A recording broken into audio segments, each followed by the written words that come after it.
Dans cette vidéo où nous allons parler encore d'igname et surtout de la pré-germination des mini-sets, nous allons voir ensemble le résultat auquel nous sommes parvenus après presque un mois de pré-germination. Nous avions pris une grosse tubercule d'igname que nous avons splitté, que nous avons divisé en plusieurs mini-sets comme ceci, et qu'il fallait par la suite passer en champ. Mais par mesure de prudence, nous avions recommandé de passer d'abord par un germoir pour pré-germer, pour amener vos mini-sets à amorcer la germination. Et aujourd'hui donc, nous allons découvrir ensemble le résultat quelques semaines après. C'est tout de suite après le générique.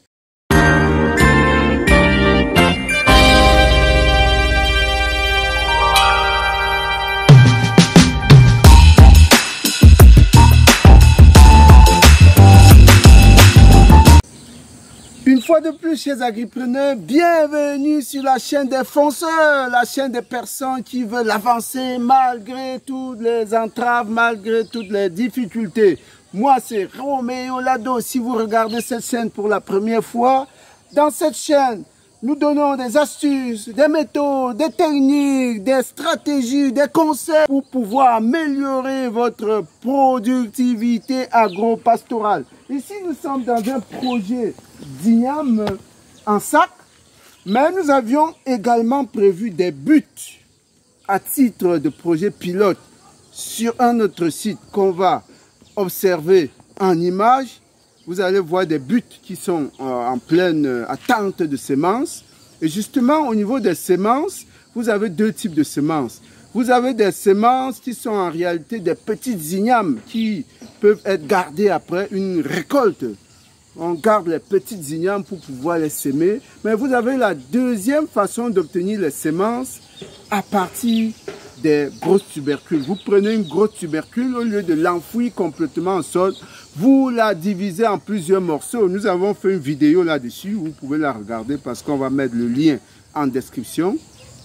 Quand vous avez subdivisé donc votre grosse igname en des petits morceaux comme ça, le problème qui peut se poser, c'est que vous allez semer directement, vous n'avez pas 100% de réussite, effectivement. Pour éviter cet écueil-là, il faut passer en germoir. Et nous l'avons fait, parce que nous allons prélever aujourd'hui les éléments dans ce germoir pour aller semer dans nos buts, dans notre projet pilote qui est en cours de l'autre côté. Ici, c'est dans les sacs, ça germe déjà. On l'a fait il y a plus d'un mois.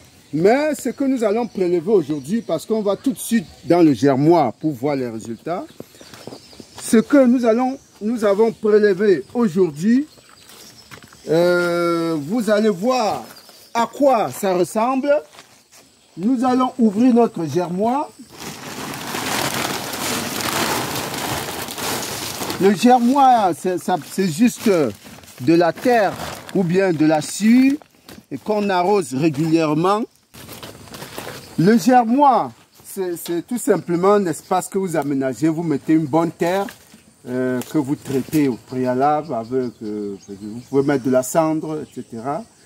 Et maintenant, vous y alignez vos mini-sets. Et normalement, après 3 à 4 semaines, ça devrait commencer. Si vous mouillez ça régulièrement, ça devrait commencer à pré-germer. À ce moment-là, vous pouvez les amener en champ avec la certitude qu'elles vont démarrer, qu'elles vont germer. Alors, on va vérifier ensemble. Approchez la caméra.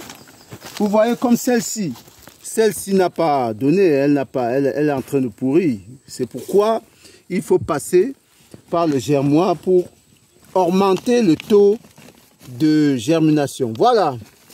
Voilà, par exemple, vous avez là la germination qui est amorcée. Vous avez là la germination qui est amorcée. C'est très proche, caméraman, recule un peu.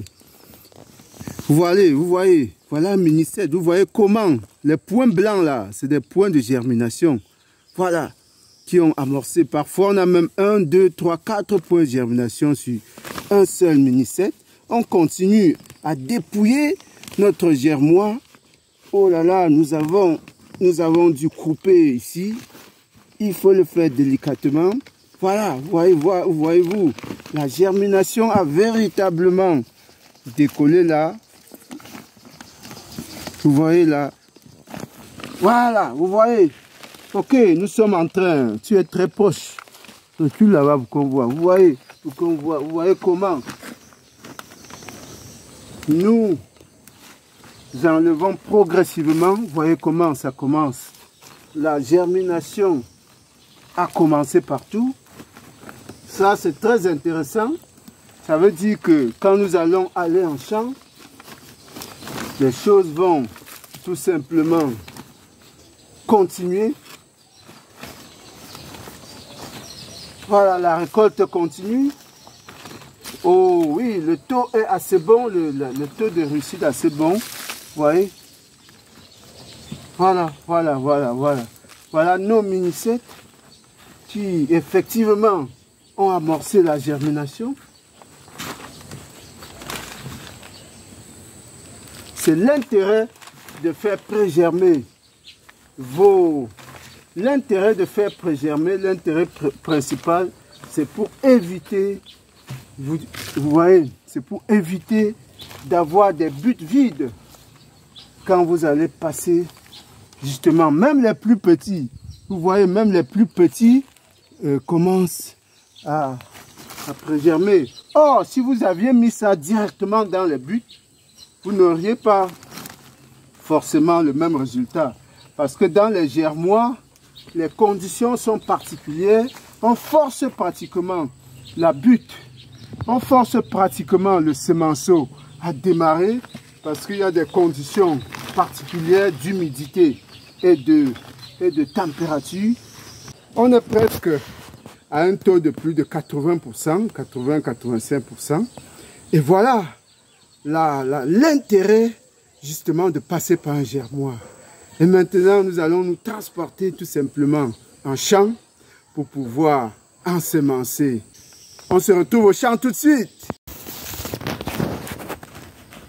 Voilà, vous pouvez apprécier les buts qui ont été constitués à cet effet. Et donc, nous allons passer à la phase planting. La première chose, c'est donc de consiste d'abord à déposer sur les buts.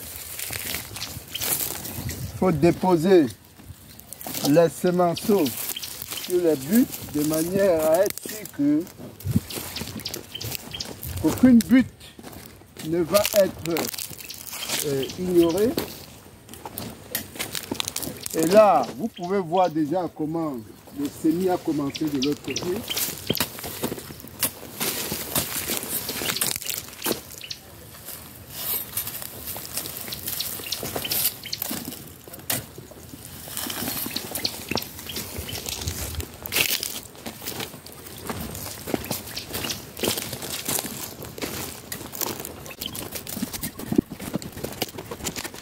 Voilà donc notre champ pilote en prélude au grand projet, au projet futuriste de basket compost que nous comptons mettre sur cet espace que vous voyez tout devant là. C'est un espace d'environ 4 000 m².